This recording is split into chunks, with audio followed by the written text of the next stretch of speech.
Faqja na ishte dikur sjell një dëshmi të rrallë dhe me peshë historike të ish-presidentit të Greqisë, Pavlos Kunduriotis, e cila hedh dritë mbi lidhjet e thella shqiptaro-greke dhe mbi origjinën shqiptare të shumë figurave kyçe të historisë së shtetit grek.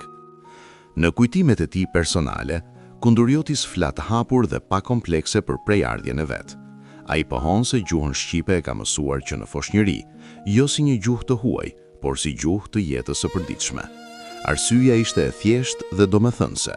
Nëna e tij nuk dinte greqisht, ndërsa shqipja ishte gjuha e saj amtare.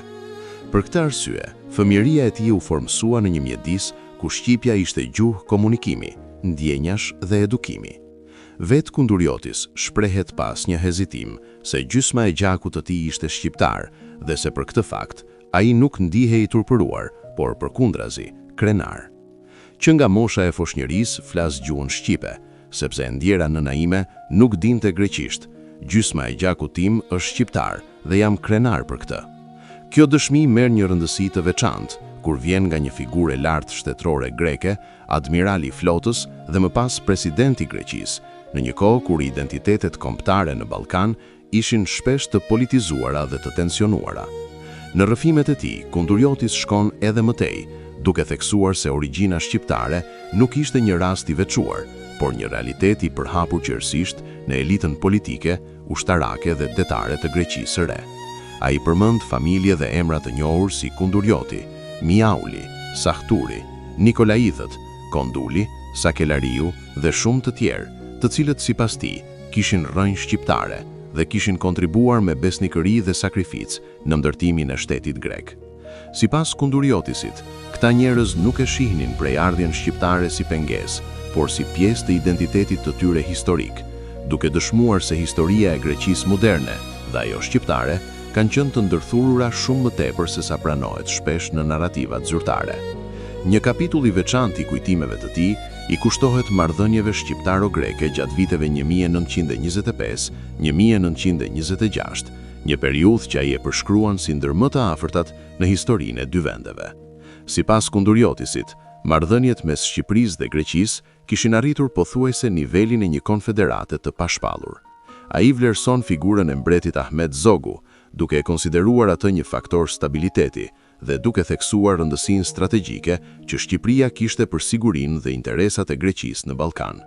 Në këtë kontekst, Kunduriotis shpreh bindjen se një politikë e mençur dhe miqësore ndaj Shqipërisë do t'i kishte sjellë Greqisë një aleat të fortë, të besueshëm dhe afatgjatë. Një nga pjesët më të ndjeshme dhe më të forta të dëshmisë së tij lidhet me çështjen e çamërisë. Kunduriotis rrëfen se ka kundërshtuar hapur dëbimet e shqiptarëve mysliman nga trojet e tyre dhe se gjatë ushtrimit të detyrës ka dhënë urdhër për kthimin e tyre në fshatrat përkatëse. Ai argumenton se sipas marrëveshjes së Lozanës, shqiptarët e çamërisë nuk konsideroheshin popullsi e shkëmbyeshme, por minoritet kombëtar dhe si të tillë kishin të drejtë të qëndronin në tokat e tyre. Në vlerësimet e tij për popullin shqiptar, Kunduriotis tregohet realist, por edhe i drejtë. Ai pranon se shqiptarët kanë dobësitë e tyre, ashtu si çdo popull tjetër, por thekson se ata kanë virtyte të rralla, të cilat ai kishte njohur nga afër.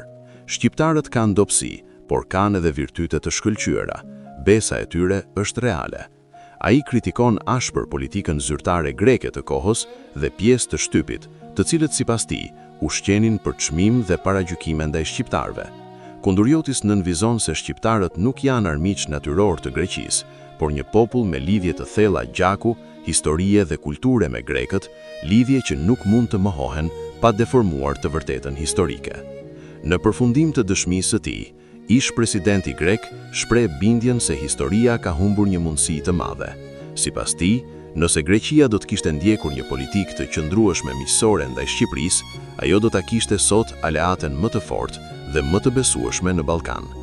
Një dëshmi që flet jo vetëm për të shkuarën, por edhe për rrugët që historia mund të kishte ndjekur dhe për ato që ende mund të rishikohen. Për më shumë video të tilla, abonohuni në kanalin ton. Na ishte dikur.